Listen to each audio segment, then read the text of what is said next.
Dear colleagues, good afternoon. Today, here in St. Petersburg, the historic maritime capital of Russia, on the Baltic, we will examine issues related to strengthening and developing the Navy, define a number of priority tasks for the future, and of course, take a comprehensive look at shipbuilding in the broadest sense of the word. I will note that we pay serious and constant attention to improving the Navy. For instance, very recently, as you know, at the end of March, the new multi-purpose submarine Perm was launched in Severodvinsk. After that, we discussed many important issues regarding the fleet's development, social support for sailors and their families, as well as the modernization of naval bases and the infrastructure of military garrisons, which is especially relevant for our Arctic territories.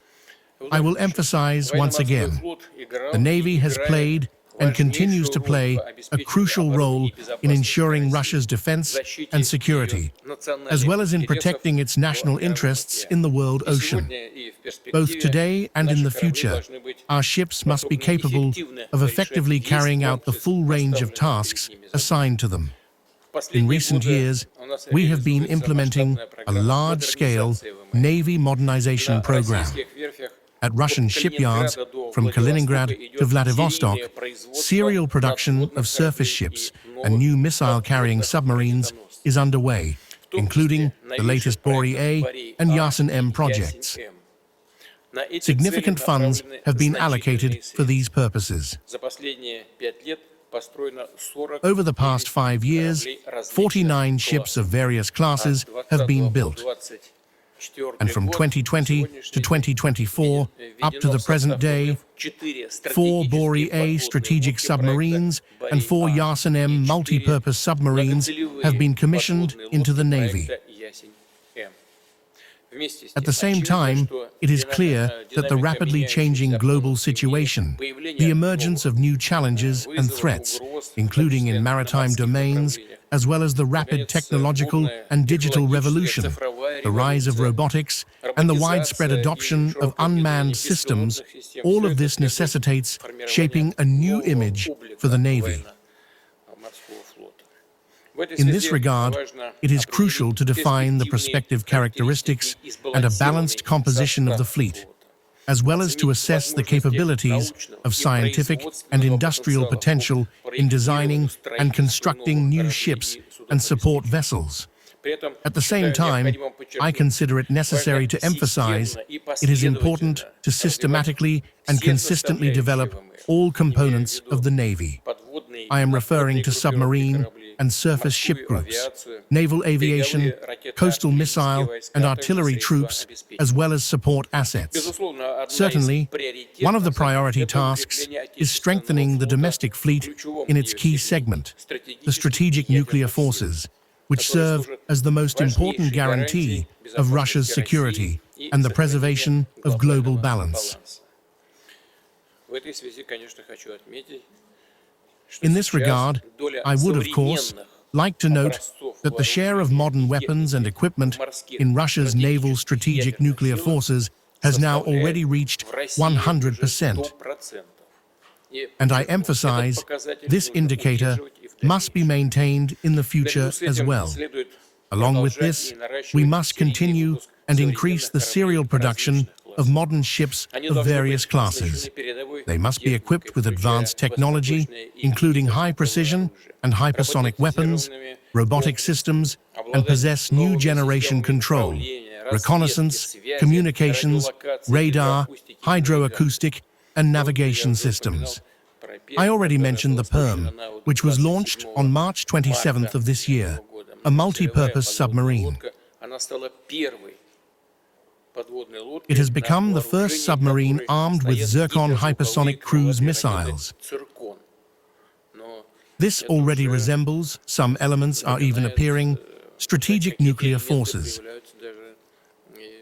What is the range of the Zircon?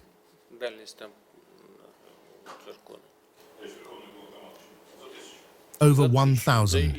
and with a speed approaching Mach 10. This is already a weapon that can, in fact, perform strategic-level tasks. At the same time, the foundation of naval personnel training programs must be modern strategy and tactics of combat operations, including lessons learned from the special military operation. I will note that in the coming decade, 8,400 billion rubles have been allocated for the construction of new Navy ships and vessels, and these funds must be accounted for in the formulation of the state armament program. Just before the meeting, we separately discussed this with the Minister of Finance as well. This is a matter of fundamental importance. The funds have been allocated, but their utilization will depend on the Navy development program itself. That is precisely what we will discuss today. At the same time, we must objectively assess the capabilities of the shipbuilding, instrument making, machine tool, and other related industries, and fully implement all the directives issued earlier, including those following the meeting on shipbuilding development held on June 26th of last year. As we agreed, special attention must be paid to resolving pricing issues in shipbuilding and expanding the production of Russian-made components and equipment. A separate, fundamental issue for the qualitative development of the fleet, both today and in the future, is the design and production of domestically developed ship-based unmanned aerial systems and marine robotic complexes, as well as the serial production of uncrewed underwater and surface vessels. Moreover, all these systems, operating in the air, underwater, and on the sea surface, must be closely integrated into a unified reconnaissance strike loop and linked with our satellite constellation. I repeat, it is precisely such advanced technological solutions and the balanced development of the fleet across all strategic directions that will enable us to effectively address tasks in the sphere of security, defense, and the protection of our interests in the world ocean amid global geopolitical and technological changes. Let's get to work.